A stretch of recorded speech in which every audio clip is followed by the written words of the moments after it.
Hi guys, welcome to Literacy. Literacy is like combine exercising and English. So basically the problem we have to solve is how do we enculturate movement-based learning at Wilderness School.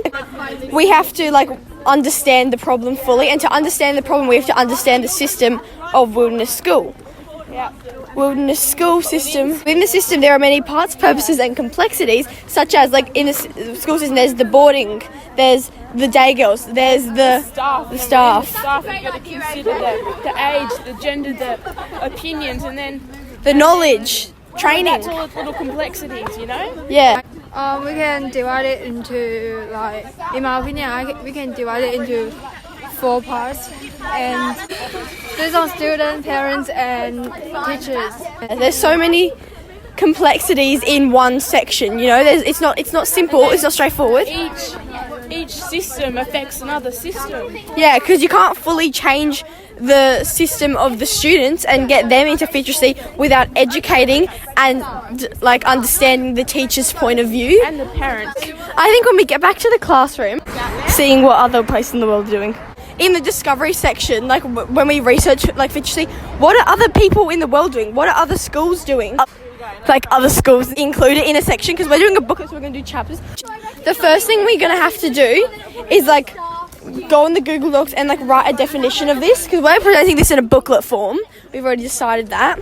I was thinking each step of the model thing, we should be like a chapter, you know?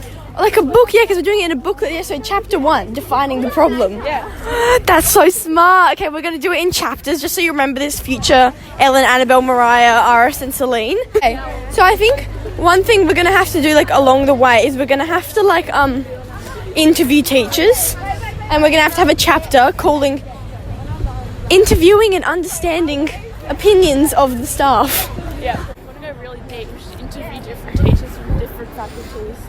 Oh yeah, different teachers from different faculties. We're going to have to organise a set of questions to ask the teachers when they script our interview with the teachers when it occurs, and we'll go as a group because communication.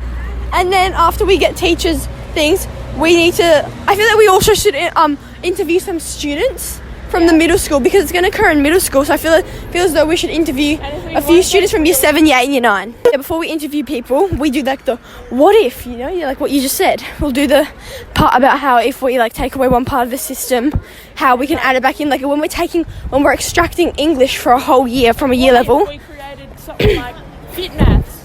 Yeah. That affects the rest of the school. Why literacy? Why not fit maths?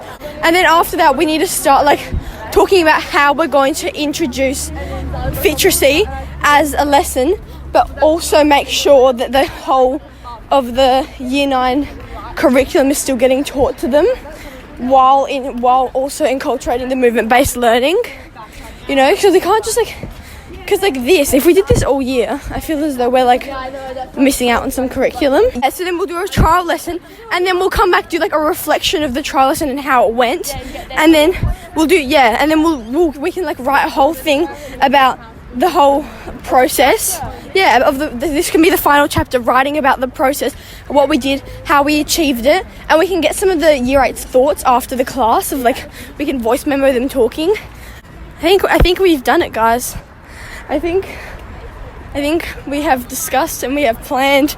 And also I think if we make a timetable of when we're going to do things, if we don't finish it, then we need to do it for homework, otherwise we'll be behind for the whole term, you know? Yeah, because even talking about it now, we're forgetting certain parts that we thought of really good ideas before, but then we talked over them and we probably forgot a few parts. So if we put it in a timetable, we know exactly everything we need to do and when we need to get it done by. Yeah, we categorise times that is. And then once we have that, we can figure out who needs to do what, because this is a 5-person group task, so everyone needs to do a pretty equal amount. Within the jobs. Yeah, exactly. Jobs within jobs. So do how we think literacy could look like in the future. Yeah, views for literacy, where we want it to go. Like what Mr. Paul said yesterday, it's not something where we can say, oh, this is what we're doing now. It's something we have to gradually introduce and make sure they understand. We need to know how to learn how to enculturate it positively. People like routine, so we need to understand how to introduce a new thing into their routine so that they're not scared and so that they're like comfortable with doing it. Making sure they understand, we need to understand how to enculturate a new like thing so that they don't hate it, you know. So when we get back to the classroom, first thing we have to do is write a whole definition of the problem. Second thing we need to do is start doing the understanding the system and doing like the tree where we like have all the different parts. Third thing we need to do, is we need to keep asking questions. That's in the first part, like always ask questions, like included that because it's like discovery. Ask questions about how, in the third part, the systems will affect each other. Like if we take away English, how are we going to like introduce it into Fiteracy? How's it going to affect their curriculum learning, you know? Because there's an Australian curriculum the school needs to follow. Third part, we start to interview teachers, and then we interview students, then we interview parents, so that we all know their thoughts and opinions on Fiteracy.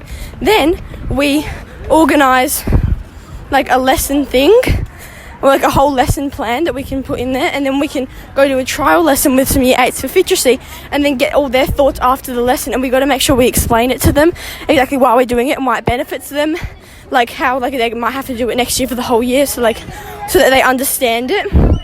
And then we can talk about how we should start introducing little bits of movement-based learning each year so that we can enculturate it in their minds. Like year 6s can start doing a bit of it, then year 7s, and by the time they're in year 9, it's like normal for them. We get their opinion, we do a whole reflection. We also got to think about costs and stuff. That can go in like practicality section. And then we're like done. Lit. Okay, bye.